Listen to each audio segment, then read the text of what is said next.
Ang bahay na walang pintuan. Sa isang liblib na baryo, may isang abandonadong bahay na kilala bilang bahay na walang pintuan. Matagal na itong iniwan ng mga dating nakatira at ang dahilan ng kanilang pag-alis ay nananatiling misteryo. Ngunit ayon sa kwento ng mga matatanda, ang sino mang pumasok sa bahay na ito ay hindi na muling makakalabas.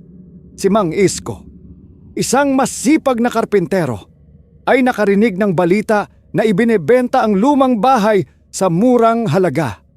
Dahil desperado siyang magkaroon ng sarili niyang tirahan, hindi na siya nagdalawang isip na bilhin ito. Walang pakialam si Mang Isko sa mga sabi-sabi tungkol sa bahay. Pintuan lang yan, kung mawala, kaya kong maglagay ulit, sabi niya. Lumipat siya sa bahay isang araw ng Sabado. Sa simula, tila maayos naman ang lahat. Ngunit pagsapit ng gabi, naramdaman niya ang kakaibang lamig sa paligid. Habang sinisiyasat ang bahay, napansin niyang lahat ng pintuan, mula sa harap hanggang sa likod, pati na ang pinto ng mga kwarto, ay biglang nawala. Ang mga ito'y napalitan ng makinis na pader, na parang walang bakas na nagkaroon ng pintuan sa lugar na iyon. Hindi makapaniwala si Mang Isko sa nakita. Tinangka niyang gumamit ng martilyo at pako para magbutas sa pader. Ngunit parang bato ang material ng pader. Hindi ito tinatablan ng anumang uri ng kasangkapan. Habang naghahanap siya ng paraan para makalabas, narinig niya ang mahinang pagkatok mula sa kisame. Tok, tok, tok. Sinundan ito ng mahina at malamig na boses. Huwag ka nang umalis. Dito ka na. Takot na takot si Mang Isko ngunit nagpakatatag siya. Sinubukan niyang buksan ang mga bintana, ngunit katulad ng mga pintuan, nawala rin ang mga ito. Ang tanging liwanag na natitira ay mula sa gasera sa mesa.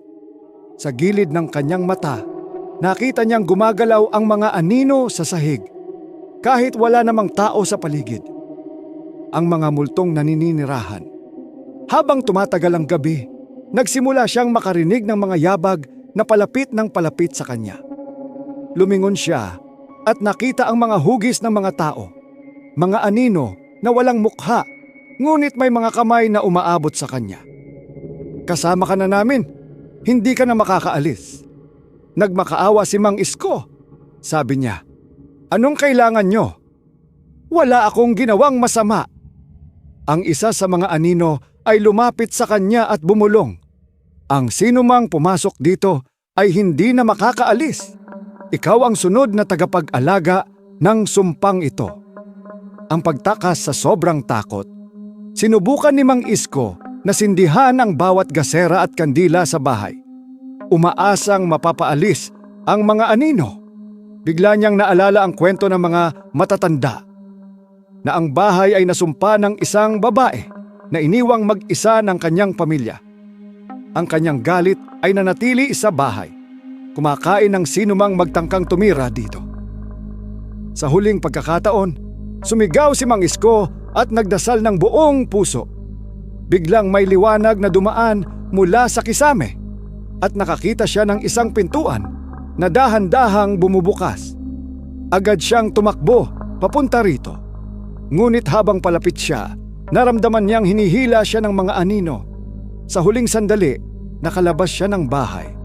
Ngunit paglingon niya, wala na ang pintuan na ginamit niya palabas.